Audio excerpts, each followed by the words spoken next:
सारण प्रमंडल के सीएम के नाम से मशहूर पूर्व सांसद प्रभुनाथ सिंह के वर्चस्व वाली सीट बनियापुर, सारण जिला और महाराजगंज लोकसभा क्षेत्र। अब ऐसे में बनियापुर की चर्चा तो कई सारे चेहरे सामने। आप सच टॉक्स को देख रहे हैं और आज के इस स्टोरी में हम आपको बताएंगे बनियापुर का हालचाल। लेकिन सबसे पहले आपको लिए चलते हैं 2010 में, जब नए परिसीमन के बाद बनियापुर में भूमिहार मतदाताओं की संख्या घटी और राजपूत मतदाताओं की संख्या बढ़ गई। तब यहां से आरजेडी के उम्मीदवार और प्रभुनाथ सिंह के अनुज केदार सिंह ने अपने निकटतम प्रतिद्वंदी जदयू के वीरेंद्र ओझा को 10,000 मतों से मात दे दी। पर सबसे चौंकाने वाली बात यह रही कि 2010 के विधानसभा क्षेत्र में निर्दलीय चुनाव लड़ने वाले सच्चिदानंद राय को महज 10,000 वोट मिले और इतने ही वोटों से वीरेंद्र ओझा की हार हो गई। अब समझ लीजिए गणित कितना तेजी से बनियापुर में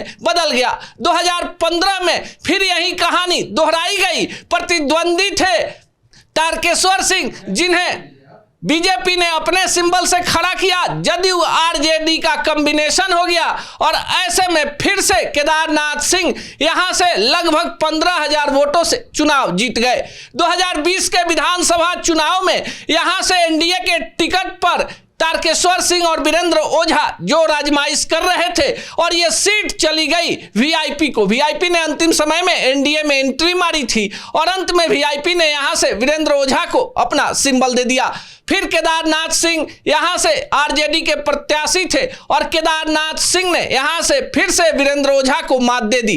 पर लोजपा रामविलास के टिकट पर चुनाव लड़े तारकेश्वर सिंह ने 40,000 से ज्यादा वोटों में सेंध लगाकर आने वाले भविष्य का संकेत दे दिया।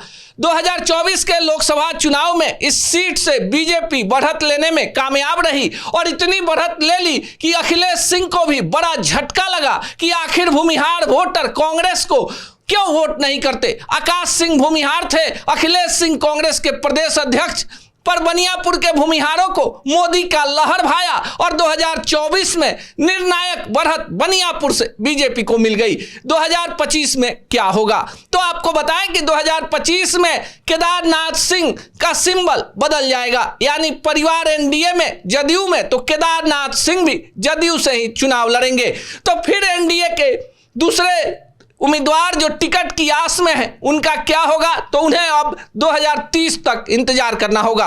महागठबंधन से कौन होगा, यह भी बड़ा सवाल है। वीरेंद्र ओझा का नाम सामने है क्योंकि चुनाव तो लड़ेंगे, लगातार 3 चुनावों से हार रहे हैं पर हौसला नहीं हारा है।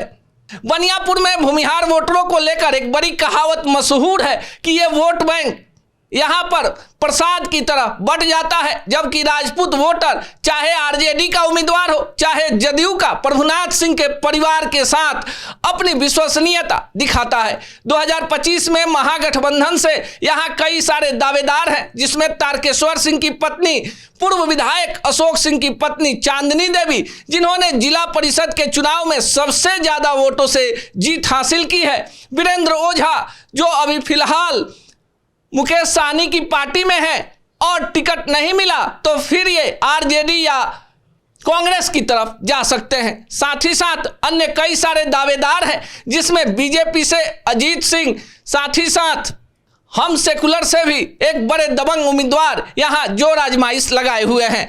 बनियापुर की कहानी पूरी तरह से भूमिहार और राजपूत मतदाताओं के हाथ में है, लेकिन आपको बताएं कि प्रशांत किशोर की पार्टी के तरफ से लोक गायिका पुष्पा सिंह भी जोर आजमाइश कर रही हैं। हालांकि बनियापुर की कहानी क्या होगी ये तो बनियापुर के वोटर जाने, लेकिन बनियापुर की लड़ाई में प्रभुनाथ सिंह की प्रतिष्ठा हमेशा से जीतते आई है। अब 2025 में क्या होगा इसके लिए चुनाव परिणाम तक इंतजार करना होगा।